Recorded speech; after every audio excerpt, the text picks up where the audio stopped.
Hi everybody, today I'm going to be showing you a little trick I learned to make your 2D animation attacks feel a lot stronger. Now typically when I'm dealing with 2D pixel art I like to work in Photoshop, so here you can see I made a project that's 150 by 150 pixels in size, and I also turn on my grid while I'm drawing. But for this video I will not be showing my drawings because I feel like that would take way too long. Now for your first time animators out there, just keep in mind that you need to keep everything simple. A lot of people get bogged down by trying to make a design that's way too complex, but keep in mind players have a limited time with your design and they only have a few seconds to see your animation, so make sure it looks good. Now just because you can design something cool does not mean you can animate something cool, so keep that in mind if this is your first time. Now keyframes are important because this is every position that the character is going to be in. This includes running, jumping, attacking, falling, dying, pretty much everything. Now for the purpose of this video, I only included 4 frames, but the more frames you add, the smoother your animation is going to be.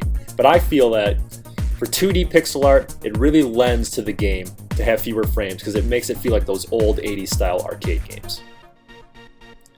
Now getting started for the attack, there's 5 frames. And I know I said 4, but the first one and the last one are the same. So you can see here the starting position, this is before the player has triggered the enemy to attack.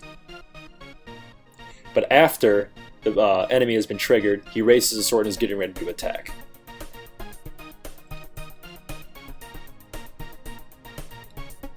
And the third sprite, you can see here that he's actually swinging, and you can see I've added some fire and some motion blur to the sword, and I'll get back to that and why that's important later. And then the follow through, very similar to the third sprite, there's a little bit less fire, and the follow through is actually to make the first swing feel a lot more powerful. And then, as I said before, the starting position and the ending position are the same. Now when you take all 5 of those frames and put them together, you end up with something like this. Nice, smooth animation. But why does that look better than this? It looks kind of choppy, doesn't look fluid, doesn't really even look like he's swinging. Well, the reason for that is motion blur. That's that fire I added onto that sword.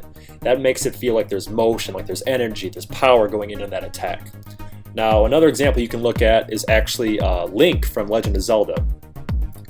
For a long time, animators at Nintendo have been giving him motion blur, and that's because motion blur creates energy, makes it feel powerful, rather than this.